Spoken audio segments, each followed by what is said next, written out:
اب ہم بھی یہی چاہتے ہیں کہ ہمارے برادر اصغر حضرت علامہ مولانا مفتی سلمان نظری صاحب یہ کا بیان ہو، کیونکہ وقت بھی کافی زیادہ ہو چکا ہے اور اس کے بعد بھی نیاز فاتحہ خوانی اور پھر طعام کا سلسلہ بھی رہے گا. تو اس لیے میں یہ چاہوں گا کہ اپنا سارا وقت جو ہے وہ مفتی سلمان نظری صاحب قبلہ کو دیں گے، وہی بیان فرمائیں اور آپ حضرات بڑی سنجیدگی کے ساتھ اطمینان کے ساتھ تشریف رکھیں، بیان سنیں. اس کے بعد فاتحہ خوانی ہوگی، دعا ہوگی، صلاۃ و سلام، پھر اس کے بعد نیاز. نعرہ تکبیر، نعرہ رسالت، مسلک اعلیٰ حضرت، محافظ ناموس رسالت، نعرہ تکبیر، نعرہ رسالت. السلام علیکم ورحمۃ اللہ وبرکاتہ. الحمد للہ وکفا وسلام علی حبیبہ المصطفیٰ، اما بعد فاعوذ باللہ من الشیطان الرجیم، بسم اللہ الرحمن الرحیم. وَأَمَّا بِنِعْمَةِ رَبِّكَ فَحَدِّثْ، صدق اللہ مولانا العظیم.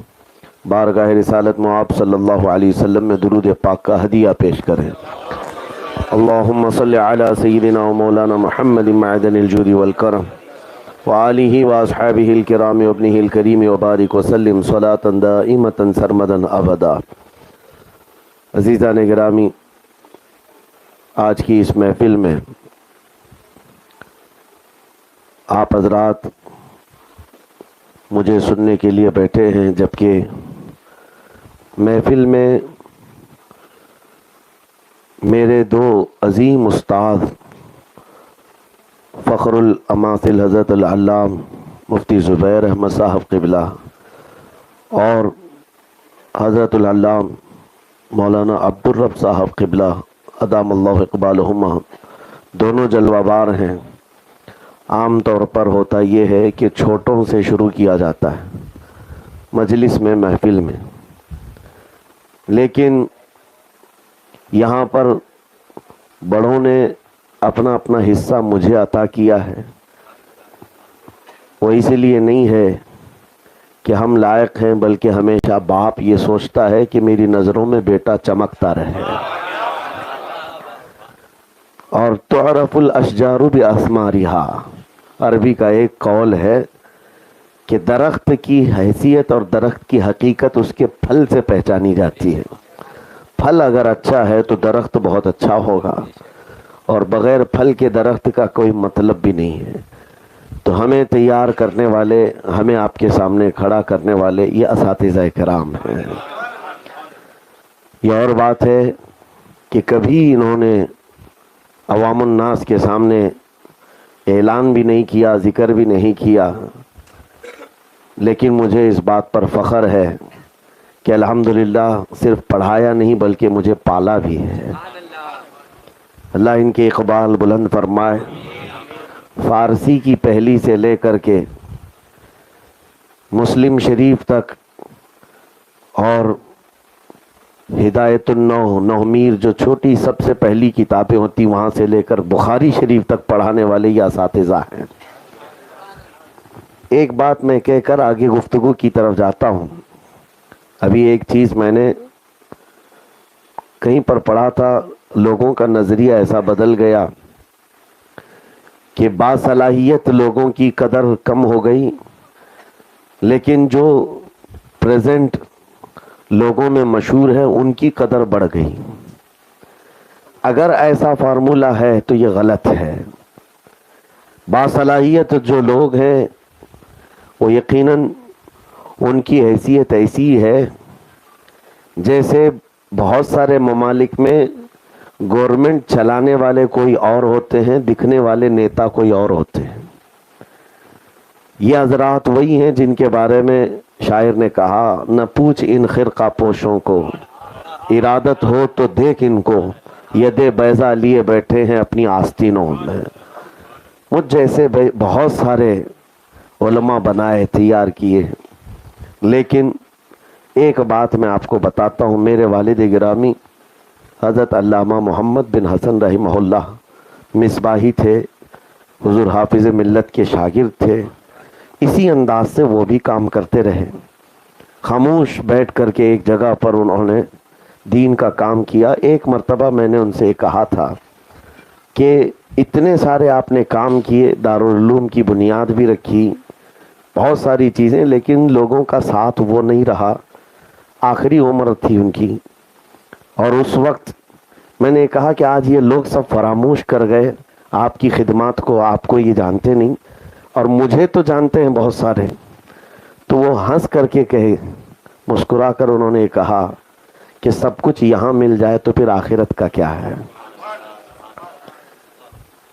یہ وہ لوگ ہیں جو اپنی خدمات آخرت کے لیے محفوظ رکھے ہیں. اللہ کریم ان کے صدقے ہمیں بھی آخرت کا کثیر حصہ عطا فرمائے. میں مختصر بات عرض کروں, اور یہاں جتنے لوگ بیٹھے ہوئے ہیں توجہ سے محفل کو بھی دیکھ لیں, اور کیمرے والا بھی خاص طور پر گھما کر کے بھی دکھا دے سارے لوگوں کو, کہ کچھ لوگوں کو ایسا لگتا ہے کہ سلمان اظہری بہت بڑے بڑے کانفرنسوں میں ہی صرف جاتے ہیں, اور بڑے بڑے جلسے ہونے چاہیے, بہت لاکھوں کی پبلک ہو وہاں جاتے ہیں. یہاں جتنے لوگ بیٹھے ہوئے ہیں ان کو اندازہ کریں, میرا مشن یہ نہیں ہے کہ ہزاروں کی تعداد ہو, میرا مشن یہ ہے کہ 4 لوگ بھی میرے نبی کی بات کرنے والے ہوں, میں پہنچ جاؤں گا. بس بات رسول کریم صلی اللہ علیہ وسلم کی ہو, ہمارے لیے جگہ اور تعداد کوئی معنی نہیں رکھتی. ہم ہر جگہ پہنچے ہوئے ہیں, یو پی کے, بہار کے, جھارکھنڈ کے, ایسے ایسے علاقوں میں جانا ہوا ہے. آج کے اس ٹیکنالوجی کے دور میں آپ کو کہتا ہوں, جہاں گھر بھی نہیں, آج لوگ لکڑیوں کے گھروں میں رہتے ہیں, ہمیں بھی انہی گھروں میں رکائے ہیں. لوگوں کو صرف ہمارا پلین میں جانا آنا دکھتا ہے, لیکن وہاں کے حالات ہم جانتے ہیں. یہ تمام چیزیں صرف اس لیے عرض کر رہا ہوں کہ اپنے ذہن و دماغ سے یہ بات نکالیں, دین کی خدمت کے لیے ہم ہر گھڑی تیار ہیں. اللہ کریم اس جذبے کو سدا سلامت رکھے. آپ کو معلوم ہوگا بچپن سے ہم ایک نعرہ لگاتے رہتے ہیں. ہمارے جو نعروں میں ہے ایک نعرہ چلتا ہے, سنیوں کی بات کر رہا ہوں, نعرے تکبیر, نعرے رسالت, یہ سب ہونے کے بعد بچپن سے ہم سنتے تھے غوث کا دامن, خواجہ کا دامن. یہ بزرگوں کی طرف سے چلا ہوا ایک نعرہ تھا. یہ آسان چیز نہیں ہے, اور اس پر کچھ لوگ ٹپنی کرتے ہیں, مذاق بھی کرتے ہیں, تم کون سا دامن پکڑے ہو جو نہیں چھوڑنے کی بات کرتے ہو. میرے عزیزو, یہ بہت ہی بامعنی جملہ ہے. یہ نعرہ اس قدر معنی خیز ہے جس کی ترجمانی وقت کا امام عشق و محبت مجدد دین و ملت بھی کر رہا ہے. اعلیٰ حضرت جیسے عظیم المرتبت نے بھی کہا ہے, لیکن الفاظ الگ ہیں. ہم تو کہتے ہیں غوث کا دامن نہیں چھوڑیں گے, لیکن جو وقت کا عبقری امام ہے وہ کہتا ہے تجھ سے در در سے سگ, اور سگ سے ہے مجھ کو نسبت, میری گردن میں بھی ہے دور کا ڈورا تیرا. یہی تو بات ہے جو اعلیٰ حضرت کہہ رہے ہیں. اس نشانی کے جو سگ ہیں نہیں مارے جاتے, حشر تک میرے گلے میں رہے پٹا تیرا. یہ نسبت کی بات اگر عام ہوتی تو وقت کا مجدد اس بات کو نہیں کر رہا ہوتا. انہیں اندازہ ہے کہ یہ عظیم نسبت جس کے ساتھ ہے وہ ممتاز کر جاتی ہے. واقعات آپ کے ذہنوں میں سب ہیں, سنی ساری چیزیں سنتے ہیں. میں میرے استاذ گرامی اور میرے مرشد گرامی حضور تاج الشریعہ رحمۃ اللہ تعالیٰ علیہ سے ایک بات سنا. غوث پاک کا واقعہ اکثر لوگ سناتے ہیں کہ ایک چور آیا چوری کرنے کے لیے, اور چوری کرنے کے لیے جب اندر آیا تو اس کو ملا کیا, آپ کا جبہ ملا. جبہ ملا, جبہ چوری کر کے جانا چاہتا تھا, لیکن اسی اسنا میں حضرت خضر علیہ السلام کی آمد ہوئی, اور سرکار غوث پاک رضی اللہ تعالیٰ عنہ آرام کر رہے تھے. اٹھ گئے, چور اندر دروازے کے پیچھے تھا, لیکن چوری کے لیے اٹھایا کیا تھا, قیمتی جبہ اٹھایا تھا.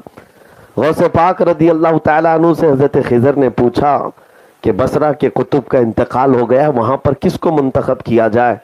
آپ نے فرمایا دیوار کے پیچھے جو کھڑا ہے اس کو لے جائے.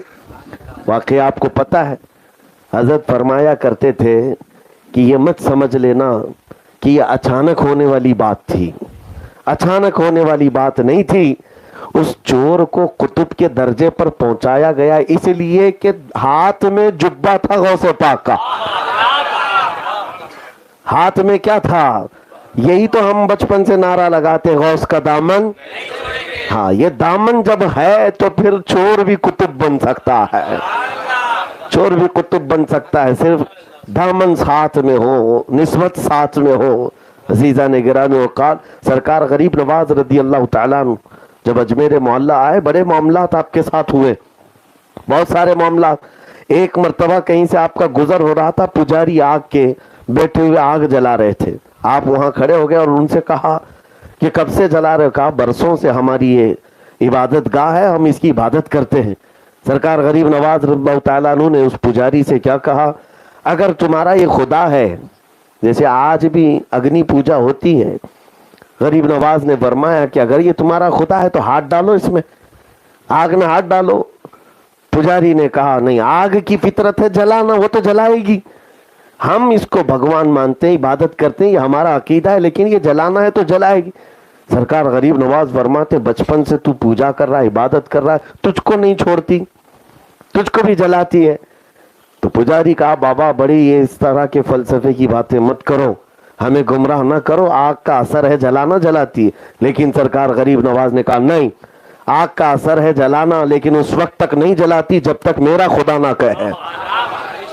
اثر دینے والا میرا خدا ہے. تو اس نے کہا اگر اتنا تمہارے خدا پر یقین ہے تو تم ہاتھ ڈالو نا، مجھ سے کہہ رہے ہو تم ہاتھ ڈالو. سرکار غریب نواز نے جب یہ چیلنج سنا تو اس وقت آپ تیار ہو گئے. آگ کا بڑا تنور تھا. پجاری جو بیٹھا پنڈت، اس کے گود میں ایک چھوٹا سا بچہ تھا، اور بچے کو حضرت غریب نواز اٹھاتے ہیں. کافر کا بچہ، کافر یعنی ماحول اسی طرح کا رہا ہوگا. اٹھایا اور غریب نواز آگ میں چلے گئے. بچے کو کیوں اٹھا لیا؟ اس کا تو بچہ تھا. لے کر کے آگ میں چلے گئے اور اس پجاری نے واویلا مچایا. ارے یہ درویش، یہ فقیر آیا، آگ میں خود بھی چلا گیا، میرے بچے کو بھی لے گیا ہے. کافی دیر ہو گئی، لوگ جمع ہونے شروع ہوئے، جگہ جگہ سے لوگ آئے اور بہت سارے پجاری پنڈت سب آئے. کافی دیر کے بعد سرکار غریب نواز اپنا دامن جھاڑتے ہوئے آگ سے صحیح سلامت باہر آ رہے. ایک بات یاد رکھیں، اللہ کا ہر ولی کسی نہ کسی نبی کا پرتو ہے. سرکار غریب نواز حضرت ابراہیم خلیل اللہ کے پرتو ہیں. تو جب باہر آئے، آگ کچھ نہیں جلائی، صحیح سلامت تھے. کافی وہاں پر موجود لوگوں نے اسلام قبول کیا، ایمان لائے. بچہ پنڈت نے، پجاری نے لیا اور اس کی پیشانی پکڑ کر دیکھا، آگ کی گرمی بھی نہیں ہے، آگ کی گرمی بھی نہیں ہے. لے کر کے چومنے لگا. یہاں پر فرمایا جاتا ہے بچے کا کون سا کمال تھا، بچہ کون سا متقی اور پرہیزگار ولی تھا، وہ کیوں نہیں جلا؟ غریب نواز تو اللہ کے ولی تھے، ان کو آگ نہ جلائی، بچے کو کیوں نہیں جلائی؟ یہ تو پنڈت کا تھا. فرمایا گیا بات یہ ہے کہ ہاتھ میں کس کے تھا؟ آگ نہیں جلائی، ہاتھ میں کس کے تھا؟ سرکار غریب نواز کے. یہی تو ہم کہتے ہیں خواجہ کا دامن. ہاں، جب یہ نسبتیں ہیں تو میرے عزیزوں اس کو معمولی مت سمجھنا، یہ بہت عظیم نسبتیں ہیں. اور انہی باتوں سے آج ہمارا ایمان محفوظ ہے، ایمان محفوظ ہے. میں اپنی آنے والی جنریشن کے لیے بھی یہ بات ہمیشہ کے لیے، نوجوانوں محفوظ رکھ لو. تم جس دنیا میں ابھی زندگی گزار رہے ہو، یہاں پر لوگوں کا ایک کانسیپٹ یہ بنا ہے کہ سارا دین گوگل میں ہے، سارا دین انٹرنیٹ پہ ہے. یہاں پر انجینئرز بھی آ گئے ہیں، ڈاکٹر بھی آ گئے ہیں، پروفیسر بھی آ گئے ہیں جو دین کی تشریح کر رہے ہیں اور دین کی دھجیاں اڑا رہے ہیں. ہمارا کالج میں جانے والا نوجوان وہ یہی سمجھتا ہے کہ یہ دین بہت اچھا جانتے ہیں، جو ریفرنس نمبر کے ساتھ ہمیں بتاتے ہیں، حدیث نمبر یہ ہے، آیت نمبر یہ ہے، ریفرنس نمبر کے ساتھ بتاتے ہیں. یہ دین کے بڑے عامل لوگ ہیں. اگر تمہارا یہ ذہن بن گیا تو آگے چل کر کے جو دین تمہارے پاس رہے گا وہ ایسا کھچڑا دین، ایسا کھچڑا کہ تمہیں سمجھ میں نہیں آئے گا. ایک بات یاد رکھو، ہمارے پاس محفوظ دین وہی ہے جو ان اولیاء سے چل کر کے آیا ہے اور سینہ بسینہ چل کر کے آیا ہے. ان اولیاء کاملین کے ذریعے سے جو دین پہنچا ہے وہ رسول اللہ صلی اللہ علیہ وسلم کا وہ پاکیزہ دین ہی ہے. باقی یہ تشریحات کرنے والے جتنے بھی آتے رہیں گے، ان کے متعلق حدیث پاک میں پہلے سے بشارت دی ہے میرے آقا نے. حضور پاک صلی اللہ تعالیٰ علیہ وسلم نے ارشاد فرمایا آخر زمانے میں کچھ ایسے لوگ آئیں گے جو قرآن کو ایسے پڑھیں گے تم سے بہتر لگے گا، لیکن قرآن ان کے حلق سے نیچے نہیں جا رہا ہوگا۔ یہ حضور اکرم صلی اللہ علیہ وسلم نے ان کی علامتیں بھی بتائی ہیں، وہ ایسی ایسی باتیں تمہارے سامنے لا کر رکھیں گے تمہارے باپ داداؤں نے بھی نہیں سنا ہوگا، اور تم فریفتہ ہو جاؤ گے ان کے پیچھے۔ نہیں، دین جو ہے انہی بزرگوں سے جو چلا ہے وہی ہمارا محفوظ دین ہے۔ اگر حضرت عبداللہ ابن مبارک رضی اللہ تعالیٰ عنہ فرماتے ہیں کہ اگر یہ اسناد نہ ہوتی تو دین ہی نہیں ہوتا۔ اسناد کس کو کہتے ہیں؟ یہ اولیاء کا سلسلہ ہے۔ نبی پاک صلی اللہ علیہ وسلم کی ایک حدیث بیان کرنے کے لیے امام بخاری کبھی کبھار 12 کبھی 13 لوگوں کا وسیلہ لیتے ہیں کہ مجھ کو انہوں نے بیان کیا، ان کو انہوں نے بیان کیا، ان کو انہوں نے بیان کیا۔ یہ جو اسناد ہے، یہ جو اولیاء کاملین ہیں، یہ ہمارے دین کے وہ ستون ہیں کہ ان کو ہٹاؤ تو دین کھوکھلا ہو جائے، دین ہی نہ رہے۔ اس لیے آپ کو اگر یہ پٹی پڑھائی جائے کہ یہ قبر پجوے لوگ ہیں، اولیاء اکرام کے آستانوں پر سب کچھ لٹا دیتے ہیں، میرے عزیزو ایک بات تو ہے، مجھے اصلاحاً یہ عرض کرنا ہوگا کہ افراط و تفریط کے بیچ میں ہمیں زندگی گزارنا ہے۔ کچھ سنی ہیں جن کو میں جانتا ہوں کہ یقیناً انہوں نے یہ خرافات مچائی ہے کہ سب کچھ انہوں نے یہ سمجھ لیا ہے کہ مزارات اولیاء ہے۔ اولیاء کرام اصل ہیں، نہ کہ یہ دیوار در و دیوار جن کو بنانے میں، جن کے لیے اپنی زندگیاں آج ختم کر دی جاتی ہیں۔ ایک کسی ولی کے آستانے کو بنانے کے لیے 2 کروڑ کا دروازہ اصل دروازہ نہیں ہے، اصل اس ولی کامل کی زندگی ہے۔ حضرت سید نجیب میاں رحمۃ ادام اللہ اقبالہ ماررہ مطہرہ میں ابھی کل کی پرسوں کی رات آپ نے پیغام دیا کہ افسوس یہ ہے، المیہ یہ ہے کہ ہمارے بزرگوں کو، جو لوگوں کو چاہیے تھا کہ ہمارے بزرگوں کو حاصل کرتے، ان کو منوں پھولوں کے نیچے دبا کے رکھا ہے۔ ہاں، یہ اولیاء کرام صرف چادر گاگر اور پھولوں پر دبا کر رکھنے کے لیے نہیں، ان کے دامن کو پکڑنے کا مطلب یہی ہے کہ ان کی تعلیمات کو عام کر دینا، ان کے مشن کو عام کر دینا۔ عزیزان گرامی وقار، آج نوجوانوں کو میں یہ بات کہتا ہوں، نسبت ضروری ہے لیکن ساتھ میں یہ افراط بھی نہ ہو کہ تم اصل دین کو یعنی حضور پاک صلی اللہ علیہ وسلم کو اور شریعت طاہرہ کو چھوڑ کر کے صرف یہ سمجھ کر کے چلو کہ صرف کسی مزار کے پاس میں ایک دھاگا باندھ دوں گا یا دروازہ لگا دوں گا، کھڑکی لگا دوں گا، بس کافی ہے۔ یہ نہیں ہے دین۔ دین اصل میں نبی پاک صلی اللہ تعالیٰ علیہ وسلم کی وہ شریعت طاہرہ اور جس کو لے کر کے اولیاء کاملین تشریف لائے۔ اگر ان تمام چیزوں سے آپ ہٹ گئے تو پھر کبھی تفریط کس کو کہتے ہیں؟ نہیں مانتا ہی نہیں، میں کسی ولی کو مانتا ہی نہیں، ایسا تنگ نظر ہو گیا ہے کہ وہ اولیاء کرام سے بھی دور ہو گیا۔ افراط کہتے ہیں بہت ہی زیادہ غلو کرنے لگ گیا ہے۔ دونوں کے درمیان کا راستہ صحیح راستہ ہے، بیچ کا راستہ۔ یقیناً یہ اولیاء کاملین ہمارے لیے ذریعہ ہیں، نسبت ہے، اصل تو رسول اللہ کی ذات ہے، اصل رسول اللہ کی ذات ہے۔ آج دیکھتے نہیں، مجھے ایک صاحب جو دوسرے مکتب فکر سے تعلق رکھتے ہیں ٹونٹ مار کر کے کہا تھا کہ مفتی صاحب آپ بیان بہت سارے کرتے ہیں، اپنی قوم کو آپ دیکھیں، کبھی محفلوں میں آپ جا کر کے دیکھیں، آپ کی محفلوں میں ایسا ہوتا ہے کہ پیر صاحب کی بات کی جائے تو اچھل کود ہوتی ہے اور جب رسول اللہ کی بات کی جائے تو سکتہ طاری ہوتا ہے۔ کیوں ایسا ہے؟ کیوں ایسا ہے میرے عزیزوں؟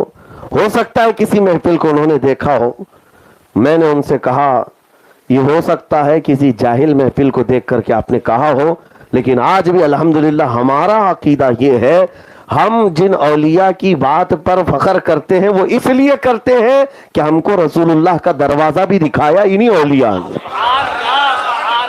حضور پاک تک پہنچایا ہے ان اولیاء کاملین نے۔ ہم جھومتے ہیں، لیکن میرے عزیزو اس اعتراض کو آنے سے پہلے اپنے اندر اصل کی محبت کو پیدا کرو۔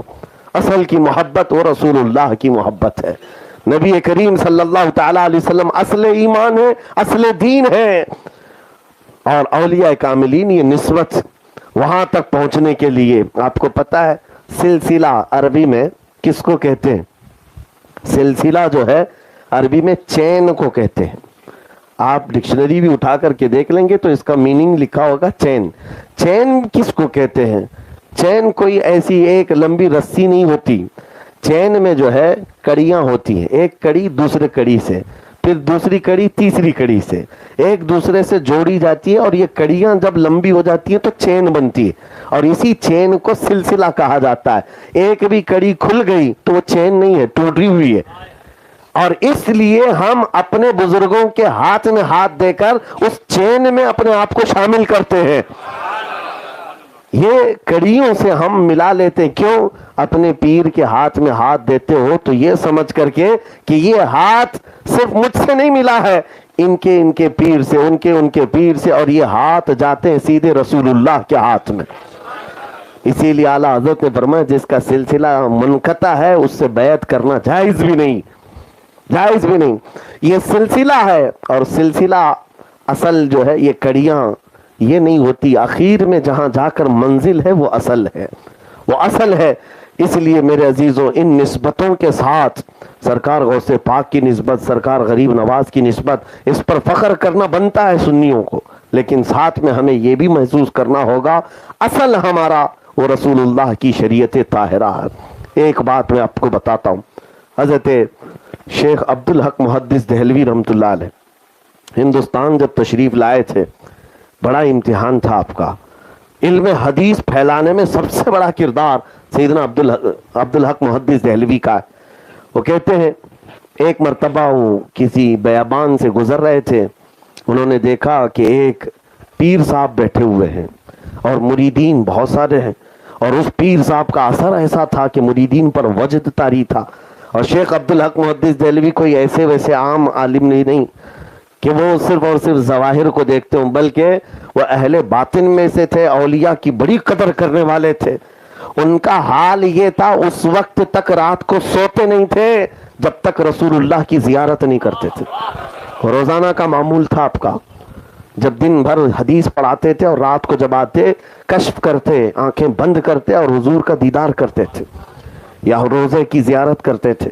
ایک دن گزر رہے تھے, پیر صاحب ان کی جھوپڑی تھی, لوگوں کا ایک بڑا جم غفیر تھا. آپ گزرتے ہوئے وہاں لوگوں سے پوچھتے کون ہیں, کہا کہ فلاں فلاں بزرگ ہیں, ان کا اثر ایسا ہے, لوگ ان کے ارد گرد ہمیشہ رہتے ہیں, وجہ طاری رہتا. کہا میں بھی ملاقات کر لوں, شرف یاب ہو جاؤں. گئے اندر اجازت لے کر, جو بزرگ تھے اندر, انہوں نے حضرت شیخ عبدالحق محدث دہلوی کو بٹھایا. بہت توجہ سے سننا, تمہاری زندگیوں میں یہ چیز آئے گی تو یہ ہمیشہ معیار اور کسوٹی میں دے کر جا رہا ہوں. وہ شیخ محدث دہلوی بہت بڑے عالم دین ہیں. اندر گئے, بزرگ جو تھے مرشد بیٹھے لوگوں کے ساتھ بات کرتے رہے. اس کے بعد ان کے قریب میں ایک بڑا مٹکا رکھا ہوا تھا اور ان کے ہاتھ میں پیالہ تھا جس میں شراب, وہ شراب پی رہے تھے, اور مٹکے سے شراب نکالی اور شیخ عبدالحق محدث دہلوی کو کہا پیجیے آپ بھی. کہا کہ شراب کیسے میں پی سکتا ہوں, میرے نبی پاک صلی اللہ علیہ وسلم کی شریعت طاہرہ میں اس کا قطرہ چکھنا بھی حرام ہے, میں کیسے پیوں گا. تو اس پیر صاحب نے کہا مولوی صاحب وہ باتیں باہر ہیں, یہ خانقاہ ہے ہماری, پی لو, میں جو کہہ رہا ہوں پی لو, اتنی منزلیں طے کر لو گے کہ تمہیں سمجھ میں نہیں آئے گا. آپ نے کہا نہیں, حضور کی شریعت چھوڑ کر کے مجھے ایک منزل بھی نہیں جانا ہے, کوئی منزل نہیں طے کرنا ہے. اب سنو اصل امتحان کیا ہے. پہلی مرتبہ ملاقات ہو رہی ہے پیر صاحب سے. پیر صاحب نے کہا عبدالحق پی لو ورنہ روزانہ جو زیارت کرتے حضور کی وہ بند کرا دوں گا. یہ کسی کو نہیں معلوم تھا, یہ ان کا راز تھا. شیخ عبدالحق محدث دہلوی کا راز تھا جو حضور کی زیارت کرتے تھے. اب مجھے بتاؤ اے نوجوانوں, تمہارے ساتھ ایسا آ جائے, تمہارے دل کی بات کوئی کہہ جائے اور تم اسی وقت تو لٹو ہو جاؤ گے, بابا بڑا پہنچا ہوا ہے, اب اس کے آگے پیچھے تو سب کچھ بیچ ڈالو گے. میرے تو دل کے حالات جانتا ہے یہ. شیخ عبدالحق کے لیے بہت بڑا امتحان, اور اس سے بھی بڑا امتحان میں بتاتا ہوں. شیخ عبدالحق محدث دہلوی کہتے ہیں یہ روزانہ میری جو حضور کی دربار میں زیارت ہوتی ہے یہ کہہ رہے روک دوں گا, آخر میں کروں کیا. بہت دیر تک سوچتے رہے, ہو سکتا ہے کوئی اور شراب ہو پی لوں. پیالہ لیا, اس کے بعد ہاتھ کانپنے لگ گئے, ہاتھ کانپنے لگ گئے, پیالہ چھوٹ گیا. کہا کہ نہیں، میں جا رہا ہوں اس جگہ سے، میرے لیے یہ چیز نہیں ہو سکتی، آپ نے کہا ہے میرے دل کی بات، لیکن اب میں شراب کو تو ہاتھ نہیں لگاؤں. چلے گئے. کہا دیکھ لینا پھر تمہارے ساتھ کیا ہوگا. شیخ عبدالحق محدث دہلوی گھبرائے ہوئے آئے. اس دن کوئی کام نہیں کیا. شام ہوئی، اپنے معمول کے مطابق جب مکاشفے کے لیے بیٹھتے ہیں، حضور پاک کی زیارت ہر دن کرتے تھے. آج جب تنہائی میں مراقبے میں بیٹھے ہیں، جیسی آپ نے آنکھیں بند کی اور حضور کی زیارت کا وقت قریب آیا، اس وقت سامنے وہ بزرگ کھڑے ہوئے نظر آئے. حضور کا دروازہ نہیں کھلا، نہ ہی کوئی روزہ نظر آیا، وہ کٹھیا میں بیٹھے ہوئے بزرگ نظر آئے. کہا یہ تو بڑا امتحان ہے. اس وقت ان کے آنکھوں کے سامنے آ کر کے وہ بزرگ کہنے لگے عبدالحق ابھی بھی وقت ہے، آجا میری خانقاہ میں جو پلا رہا ہوں پی لے. شیخ عبدالحق محدث دہلوی کہتے ہیں کیا کیا جائے، رات بے قراری میں گزری، کیونکہ ایک بار عاشق رسول کو جب دیدار نہ ملے اس کی تڑپ بڑھ جاتی ہے، بے قراری بڑھ جاتی ہے. پوری رات گزار لیا. صبح اٹھ کر کے سوچنے لگے کیا کروں. حدیث پڑھاتے رہے. شام کیسے آئی، پھر رات کے وقت سوچا کل وسوسہ ہوگا. آج بیٹھے تو آج بھی وہ بزرگ سامنے کھڑا ہے اور کہا نہیں میں تجھے حاضری کی اجازت نہیں دوں گا، تو نے میری بات نہیں مانی، انکار کیا، میں تجھے حاضری کی اجازت نہیں دے سکتا، اتنا پاور تو ہے میرا. تو حضرت شیخ عبدالحق محدث دہلوی کے ہاتھ پیر کانپنے لگ گئے. 2 دن کی بے قراری تھی. آپ رات بھر نہیں سوئے. تیسرا دن آیا اور آج کی شام طے کر کے بیٹھ لیے کہ آج آر پار ہو جائے، یا تو یہ میرا امتحان ہے یا تو پھر میری موت ہے. میں نبی پاک صلی اللہ علیہ وسلم کے دیدار کے بغیر نہیں زندہ رہوں گا. طے کر لیا. شام کا وقت آیا. جب غسل کر کے بیٹھے حضور کے زیارت کے آداب کے اعتبار سے، اور اس وقت جیسے ہی آپ بارگاہ مصطفیٰ کی زیارت کے لیے طے کرتے ہیں، دل کو تمنا تیار کرتے ہیں، رو پڑتے ہیں، بے اختیار روتے ہیں. کہتے ہیں اب مجھ سے نہیں سہا جا رہا ہے، یا رسول اللہ آپ ہی بتا دیں آپ کی شریعت سچی ہے یا یہ پیر سچا ہے، آپ کی شریعت سچی ہے یا پیر سچا ہے. اسی اسنا میں قبر رسول سے آواز آئی، اخرج یا کلب، اے کتے ہمارے دربار سے نکل جا. اتنی آواز آئی کہ وہ جو پیر صاحب تھے اچانک غائب ہو گئے اور سب حجابات ہٹ گئے. سامنے رسول اللہ کی زیارت ہوئی.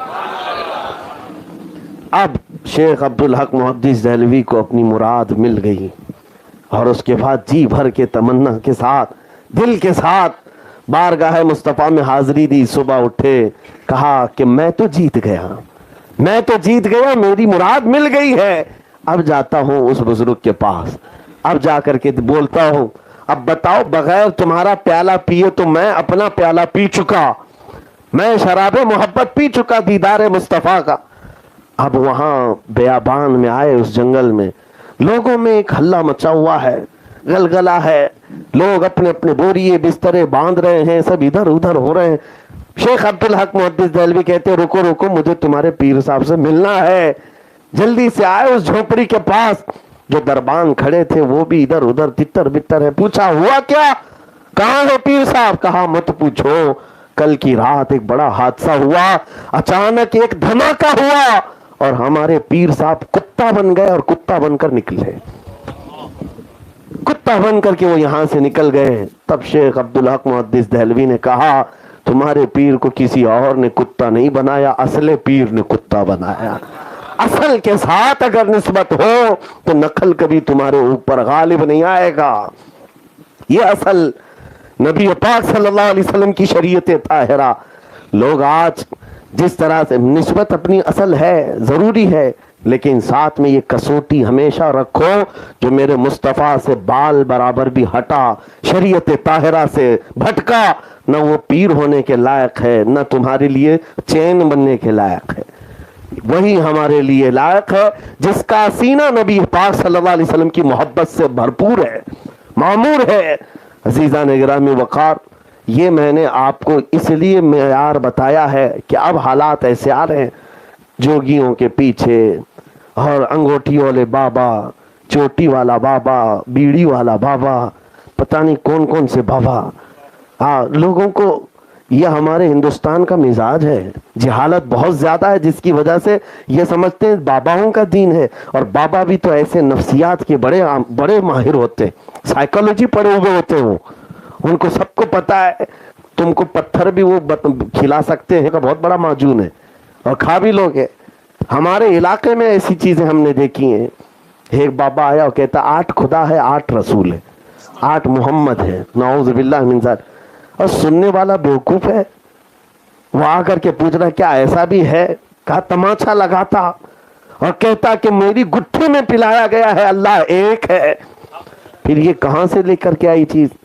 اور وہ سارے ڈکوسلے جو مصطفیٰ کریم کی شریعت کو چھوڑ کر کے تمہیں اگر بلائیں. ایک بات دیکھیں, سنیوں کی مجلسوں کا یہ حال, جیسے جنہوں نے تانا مارا تھا کہ حضور کا نام لیتے سکتہ تاری ہے, کسی اور کے نام پر ہلہ ہے, یہی معاملات.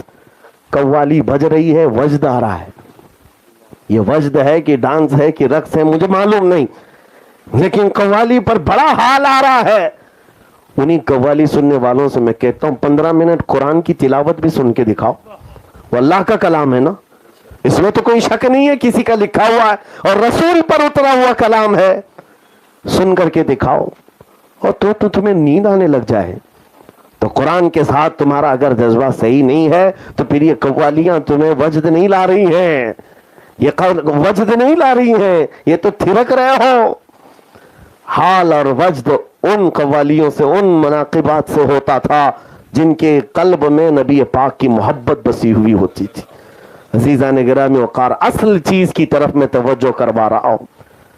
میں کسی چیز کے خلاف نہیں بول رہا ہوں کہ اولیاء اکرام کا جو مسلک ہے اس کے خلاف نہیں بول رہا ہوں, لیکن بات یہ ہے کہ اصل شریعت طاہرہ ہے, اس سے ہٹ جاؤ گے تو پھر کوئی چیز نہیں ہے. ایک بابا, وہ ابھی بہت سارے ہے ساؤتھ کے علاقے میں نماز نہیں پڑھتے, نماز ہے ہی نہیں. مریدین کہتے ہیں تو کہتے ہیں ہم تصور کی نماز پڑھتے ہیں, اور مریدین فخر میں آ کر کے کہتے ہیں, ہمارے پاس کہہ رہے تھے ہمارے پیر صاحب تو مکہ میں مدینے میں نماز پڑھتے ہیں, بیٹھے یہی ہوتے ہیں, مکہ میں مدینے میں نماز پڑھ لیتے ہیں مغرب عشاء. میں نے کہا کھانا بھی وہیں کھانے بولو, دسترخوان یہاں کیوں بچھاتے ہو؟ وہاں سے زمزم پی کے آ جائیں, کھجور کھا کے آ جائیں. نہیں, کھانا یہیں لگے گا, یہاں سب توڑیں گے اور نماز مکہ مدینے میں پڑھیں گے. ایک بات یاد رکھو میرے عزیزوں, یہ شریعت مصطفیٰ صلی اللہ علیہ وسلم سب کے لیے حجت ہے. آپ غوث پاک کی محفل میں بیٹھے, ایک روایت لا کر کے بتا دینا کہ غوث پاک نے کبھی ایک نماز قضا کی ہو. وہ سلطان الاولیاء جب نبی پاک کی شریعت کی ایک فرض میں کوتاہی نہیں کرتے تو پھر آج کے ڈھکوسلے لوگوں کے لیے کہاں سے نماز معاف ہو جائے گی؟ نماز معاف ہو جائے گی. کبھی یہ بات ذہن میں آنے مت دینا کہ کوئی نماز چھوڑ کر کے بڑا پیر بن رہا ہے, نہیں ہوتا. ہاں, میں نے ایک مرتبہ کہا تھا, میں بڑی معذرت کے ساتھ, جملے سخت ہوتے ہیں, ایک پیر صاحب نے کہا تھا ہمارے لیے نہیں نماز, یہ ان کے لیے, یہ مولوی لوگوں کے لیے. ہم تو معرفت والے ہیں, طریقت والے ہیں. معرفت اور طریقت کے نام پر لوگوں کو بیوقوف بناتے ہو. میں نے اپنی ایک تفسیر میں کہا تھا ہاں 4 لوگوں کے لیے معاف ہے. مرید صاحب آئے تھے ہمارے پاس, کہا ہمارے پیر صاحب کہہ رہے ہیں. میں کہا تمہارے پیر صاحب سے کہنا ہے معاف ہے نماز 4 لوگوں کے لیے. کہا کس کے لیے؟ کہا یا تو نابالغ بچہ ہوگا اس کے لیے, یا پاگل ہو گیا ہوگا, دماغ نہیں ہے اس کے لیے نماز معاف ہے, یا تو پھر حیض آنے والی عورت, یا پھر جس کا بچہ ہوا نفاس والی عورت. جاؤ پیر صاحب سے پوچھو ان 4 میں آپ کے ساتھ کیا ہے, یا تو بچے ہو, یا تو پاگل ہو, یا تو پھر دوسرے معاملات ہو, ورنہ نماز معاف نہیں ہے.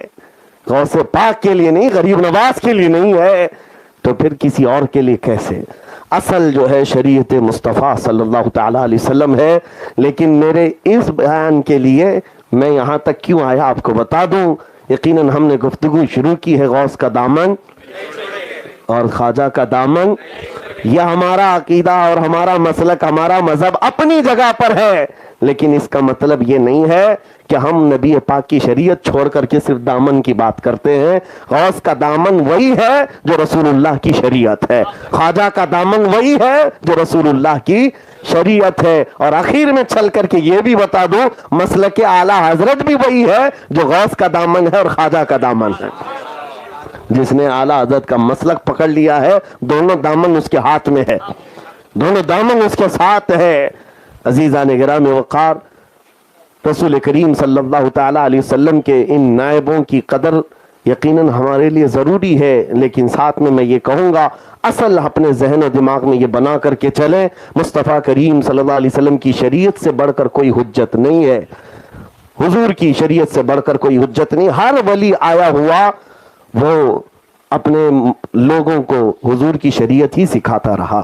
آج ان کے درباروں پر ڈھول باجے کر کے پوچھ لینا اس ولی نے کبھی تم کو یہ تلقین کی تھی کہ میرے مرنے کے بعد ڈھول بجاؤ, میرے انتقال کے بعد باجے بجاؤ؟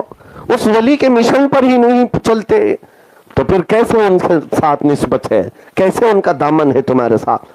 عزیزان گرامی وقار, نبی پاک صلی اللہ تعالیٰ علیہ وسلم کی شریعت طاہرہ کے نفاذ کے لیے انہوں نے پوری زندگیاں وقف کر دی, پوری زندگیاں وقف کر دی ہیں. اب آخری بات میں کہہ کر کے گفتگو سمیٹتا ہوں, ان اولیاء کا ہمارے ساتھ ہونا بہت ضروری ہے, بہت ضروری ہے. اور اس لیے بھی ضروری ہے کہ ہمارے پاس جو شریعت ہے اس کی حفاظت بھی ان کے ساتھ رہنے میں ہی, کیونکہ قرآن کیا کہتا ہے, یا ایھا الذین آمنوا اتقوا اللہ وکونوا مع الصادقین, اے ایمان والو اللہ سے ڈرو اور سچوں کے ساتھ رہو. تمہارے پاس جب کوئی دولت آ جائے نا, کہاں رکھتے ہو؟ تجوری میں اندر رکھتے ہو. اپنا سونا, اپنا چاندی, اپنا مال دروازے کے باہر تو نہیں رکھتے, حفاظت کے لیے تجوری میں, الماری میں اندر رکھتے ہو. اب تمہارے پاس جو سب سے بڑی دولت ہے وہ ایمان کی ہے, یہ کون سی تجوری میں رکھ کر حفاظت کرو گے؟ اس کے ڈاکو بہت ہیں, اس لیے اللہ نے فرمایا اس کی حفاظت صرف ایک طریقہ ہے, اللہ کے ولیوں کے ساتھ رہو, ساتھ رہو. حضرت شیخ احمد یار خان نعیمی رحمۃ اللہ تعالیٰ علیہ نے بہت پیاری بات فرمائی تفسیر نعیمی میں, کہتے اعوذ باللہ من الشیطان الرجیم کی تفسیر کرتے ہوئے کہتے ہیں کہ کبھی ایسا ہوتا ہے کہ آپ کسی گھر پر گئے, آپ کا دوست ہے, اس نے دعوت دی, بڑا بنگلہ ہے لیکن بنگلے کا دروازہ بند ہے اور باہر کتا بھی ہے. جیسے جاؤ گے کاٹ کھانے دوڑے گا, کچھ بھی کرے گا. کیا کریں گے آپ؟ لکڑی لے کے جائیں, پتھر لے کر کے جائیں, کیسے اس سے کریں؟ تو کہتے ہیں سیدھا طریقہ تو یہ ہے کہ گھر والے کو خود ہی بولو کہ آ بھائی تو اپنے کتے کو پکڑ, میں اندر تو آؤں. اگر گھر کا مالک اندر سے آ گیا اور کہا, کتے کے سامنے کھڑا بھی ہو گیا, نہیں بھونکے گا کتا, کتا بھونکتا نہیں اپنے مالک کے دوستوں پر. دروازہ کھلے گا اور چلا جائے گا. شیخ حضرت احمد یار خان نعیمی رحمۃ اللہ علیہ فرماتے ہیں یہی طریقہ ہے. یہ شیاطین اللہ تعالیٰ کی طرف سے چھوڑے ہوئے وہ کتے ہیں, اگر ان پر کوئی کنٹرول کر سکتا ہے تو وہ اللہ کے دوست ہی کر سکتے ہیں, وہ گھر والے لوگ ہیں, اہل اللہ ہیں. اس لیے ہم ان کی بارگاہ میں استغاثہ کرتے ہیں کہ ہمارے راستہ چلنے میں یہ بڑی رکاوٹ پیدا کرتا ہے شیطان, یہ لعین. ہم آپ کے دربار تک آنا چاہتے ہیں تو آپ ہی مدد کریں, اگر وہ مدد کریں یقیناً راستے بھی کھل جاتے ہیں, راستے بھی کھل جاتے ہیں. یہ نسبت کی بات کر رہا تھا, میں آخری بات کر رہا ہوں. حضرت معروف کرخی رحمۃ اللہ علیہ بہت پائے کے بزرگ ہیں, سلسلہ قادریہ میں حضرت جنید بغدادی سری سختی کے مرشد ہیں, حضرت معروف کرخی, جن کے دربار میں غوث پاک نے چلا کیا. حضرت معروف کرخی ایک مرتبہ راستے سے گزر رہے تھے, ایک شراب پی کر کے آدمی دھت راستے پر پڑا ہوا تھا. آپ گزرتے ہوئے وہاں رک گئے اور لوگوں سے کہا پانی لاؤ. پانی لائے تو جب لوگ پانی لائے تو اپنے ہاتھ میں انہوں نے پانی لیا اور وہ جو شرابی تھا اس کا منہ دھلا دیا, منہ دھلا کر کے چلے گئے. لوگ دیکھتے رہے, چہرہ دھلایا اور اس کے بعد چلے گئے. وہ شرابی اٹھا اور وہ عجیب کیفیت میں ہے, شراب کے نشے میں جو سڑک پر پڑا ہوا تھا, عجیب کیفیت میں ہے. اٹھ بیٹھا اور کہنے لگا کہ مجھے کچھ ہو رہا ہے,